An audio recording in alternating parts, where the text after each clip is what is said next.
and with this little section, it's called Choppy Waters. This is this incredible story.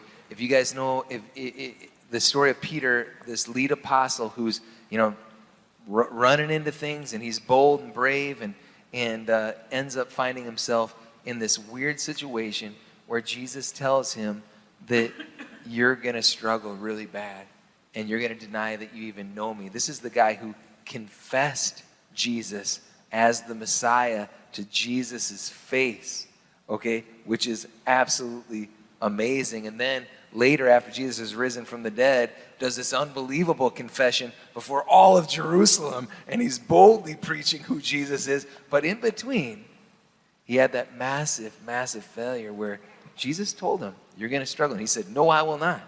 I will not struggle. Yes, you will. You're going to struggle. And what's amazing, though, is this little line in Luke 22 where Jesus says, but it's okay.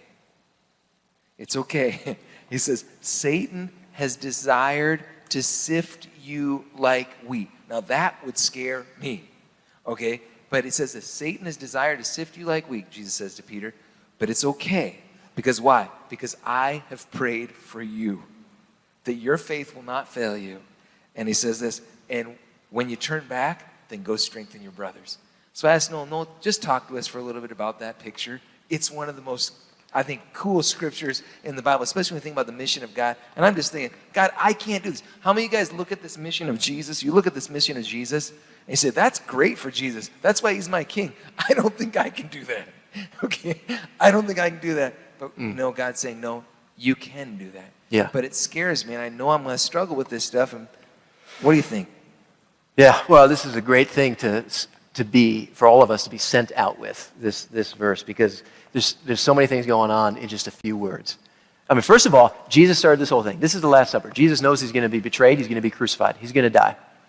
And he's saying to his disciples who are going to be scattered like sheep, he's saying, I'm with you. We're going to break bread. We're at the table. God gives us tables even before some of the greatest challenges that we face. But here's what he said. He named Peter Peter because he said, you're going to be a rock. He gave him basically a new name, a nickname.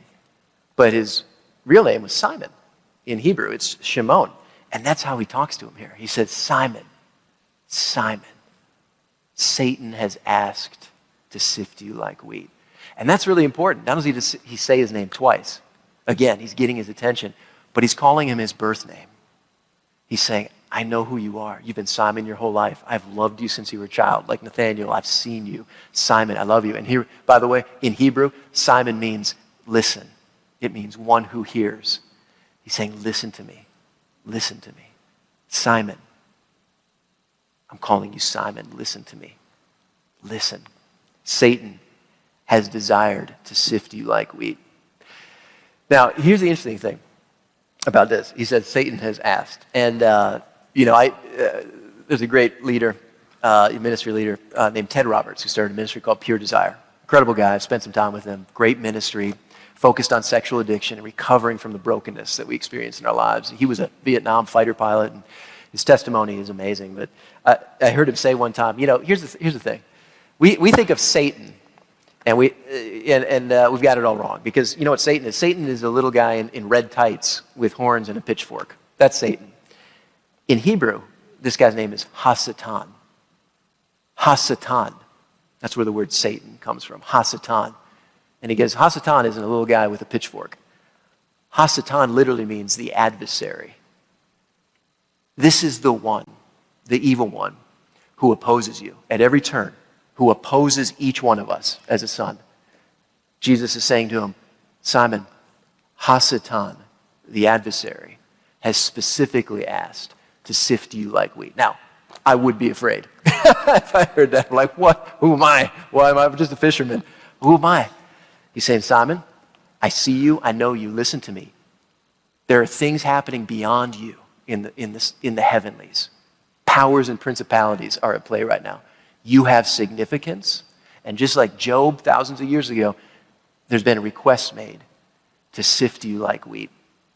And what's Jesus saying there? Underneath all of that, he's saying, I love you, and your life has meaning. And because of that, it's going to be opposed. And you have an adversary who's going to come against you. And guess what? That adversary isn't your wife. It's not your coworkers. It's not your children. It's not all the physical things we see around us. This is an adversary who has been around for a long time and is going to try to pull you away and sift you like wheat. He says, but don't be afraid because I've prayed for you. But here's the thing. What does he say? I've prayed for you that your faith may not fail. And if I were Peter, I'm like, hey, Lord, I don't need my faith not to fail. I need the sifting to stop. But he didn't say that. He said, hey, it's been requested that you will be sifted like wheat.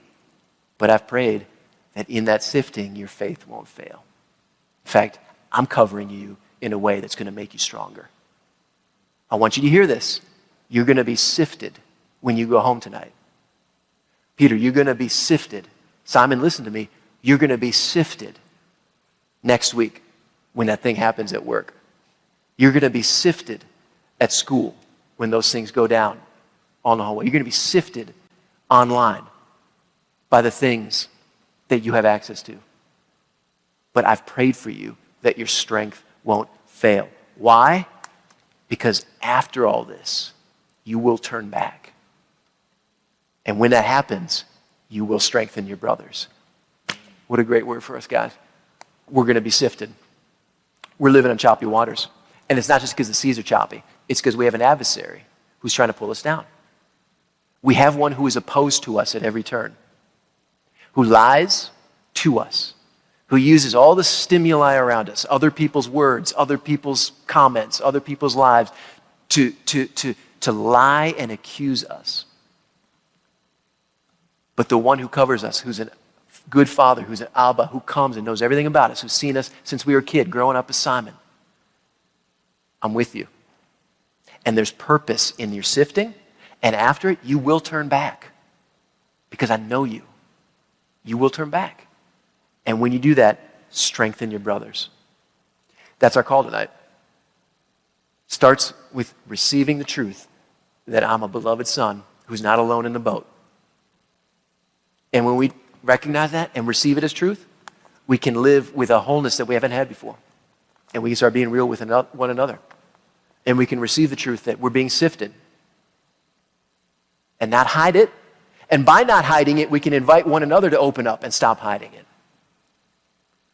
And then we can come back and affirm one another, strengthen one another in who we are and who we're becoming. Because all this is already, but not yet. We are being saved and being saved, as Scripture says. All this is happening. Let's encourage one another. Let's affirm one another with this word.